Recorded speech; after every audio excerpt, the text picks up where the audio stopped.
balik hutan lebat Papua, ada satu teka-teki besar yang selama ini terasa mustahil. Bagaimana mungkin sebuah kelompok bersenjata yang hidup di wilayah paling terpencil bisa terus menembakkan peluru, mengganti amunisi, dan membiayai gerakan mereka bertahun-tahun tanpa pernah benar-benar kehabisan tenaga? Kebenarannya, aliran uang untuk KKB bukan cuma dari hasil rampasan atau upeti dadakan. Ada arus dana yang jauh lebih terstruktur, lebih halus, dan lebih terbung daripada yang selama ini disampaikan kepada publik. Dan disinilah bab besar itu dibuka. Siapa yang memasukkan dana? Bagaimana senjata dan amunisi bisa masuk ke wilayah yang sulit dijangkau? Siapa pemain luar negeri yang ikut bermain? Kalau kita mengikuti aliran dana KKB, gambaran awal yang muncul biasanya klise, pungli, pemerasan, atau rampasan dari aparat. Tapi yang terbongkar belakangan justru jauh lebih mengejutkan. Dan ini tidak datang dari rumor, melainkan dari mulut orang yang paling tahu lapangan. Matius Devakiri, Gubernur Papua sekaligus mantan Kapolda Papua, ia menyebut satu sumber paling besar yang selama ini tidak banyak dibicarakan. Penambangan emas ilegal. Di Paniai, Intan Jaya sampai Yahukimo, ada kantong-kantong tambang tradisional yang berubah menjadi ladang ekonomi gelap. Lokasi-lokasi terpencil ini praktis berada di luar jangkauan pengawasan negara. Akses sulit, pengamanan minim, dan transaksi berjalan tanpa catatan. Disitulah KKB masuk sebagai penjaga wilayah, dan dari situ pula mereka mengalirkan dana untuk membeli senjata dan amunisi lewat jaringan gelap yang tak tersentuh hukum. Namun aliran emas bukan satu-satunya nadi finansial kelompok bersenjata. Sebi Sambom, juru bicara TPNP BOPM, bahkan terang-terangan mengakui bahwa perdagangan ganja menjadi sumber pendapatan mereka. Beberapa ladang ganja diyakini berlokasi di Papua Pegunungan, termasuk yang disebut-sebut berada di bawah kendali kelompok Egyanus Kogoya. Dengan kata lain, narkotika bukan sekadar tuduhan umum. Itu memang bagian dari sistem pendanaan mereka. Dan ini bagian yang paling pahit, dana negara sendiri ikut bocor. Pada 2020 terungkap bahwa dana desa di Intan Jaya dipotong dan dialihkan untuk membeli senjata. Polanya terulang di tahun berikutnya, ketika kepala desa diintimidasi agar menyerahkan dana resmi yang seharusnya dipakai untuk pembangunan dan kesejahteraan warga. Kasus paling kontroversial bahkan menyentuh nama besar, Lukas NMB, mantan gubernur Papua. Ia pernah dikaitkan dengan dugaan pendanaan OPM. Meski belum terbukti secara hukum, rumor ini memperkuat dugaan bahwa jaringan pendanaan KKB tidak lagi terbatas pada akar rumput, tetapi menyentuh lingkar kekuasaan, dan yang paling kejam, pemalakan dengan kekerasan.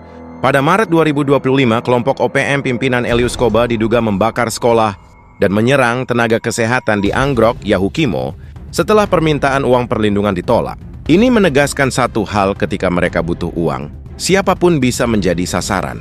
Seluruh jalur ini, emas ilegal, ganja, dana desa, intimidasi, hingga ada dugaan keterlibatan pejabat, menyatu membentuk satu pola besar. Aliran uang gelap yang terus memberi tenaga pada konflik bersenjata di Papua. Pertanyaan berikutnya otomatis muncul. Dari mana KKB mendapatkan senjata? Dan yang paling mengejutkan, sebagian jawabannya bukan datang dari luar negeri, tetapi dari dalam tubuh aparat sendiri. Salah satu nama yang pernah bikin geger adalah Luki Yematuan, prajurit TNI yang menghilang dari kesatuannya di Jawa Tengah, sambil membawa 2 magasin berisi 70 peluru. Kasus ini memperlihatkan betapa rapuhnya lini pertahanan internal. Celah kecil saja bisa berubah menjadi jalur pasokan bagi kelompok bersenjata. Lalu ada kasus jauh lebih besar, Uni Enumbi, ex-prajurit TNI yang kedapatan menyimpan 6 senjata api dan ratusan amunisi senilai lebih dari 1,3 miliar rupiah. Semua barang itu disiapkan untuk dikirim ke KKB di Puncak Jaya. Begitu penyelidikan dibuka, jaringannya melebar cepat. 10 orang ditangkap, termasuk 3 anggota TNI aktif, yang diduga ikut dalam bisnis gelap ini. Bahkan aparat kepolisian pun ikut terlibat. Bribda Laode Sultan, anggota Polri di Lani Jaya, terbukti menjual amunisi kepada warga sipil, yang ternyata bagian dari jaringan KKB Lenggenus, pimpinan Komari Murib. Lebih parah lagi, aktivitas itu bukan kejadian sesekali.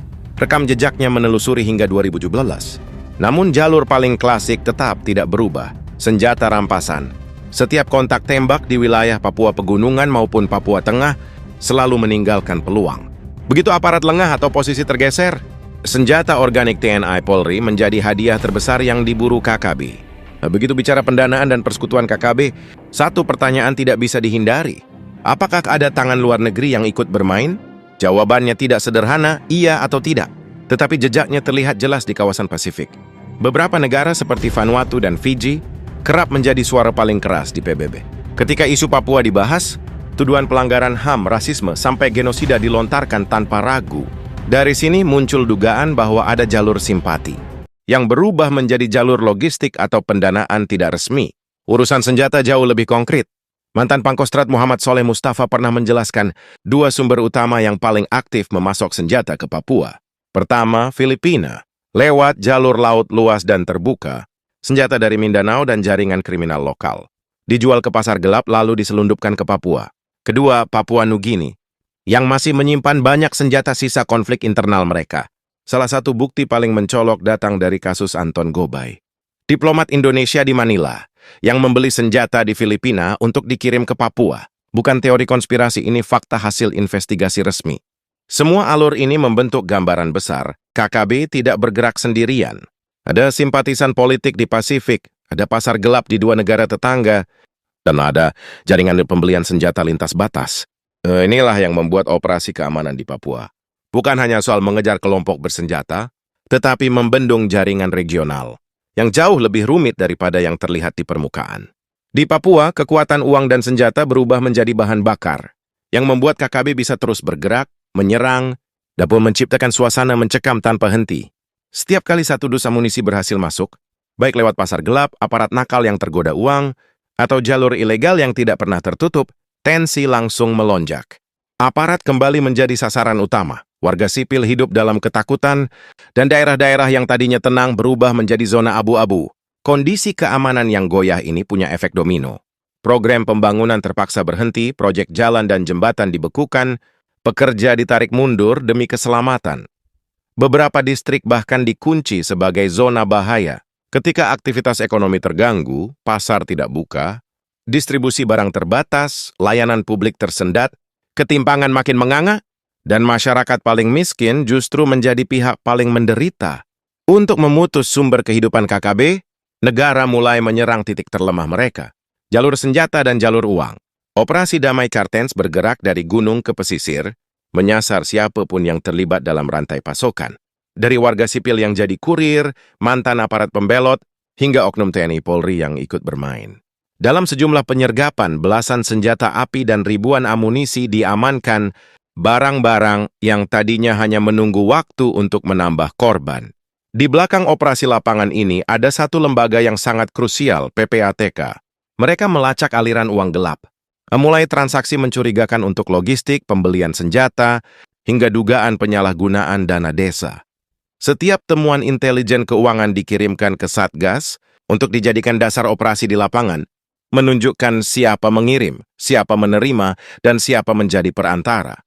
Di sisi lain, perbatasan Indonesia-Papua Nugini sepanjang 700 km menjadi titik rawan penyelundupan. Jalur tikus di hutan, sungai, dan lembah digunakan untuk mengalirkan senjata.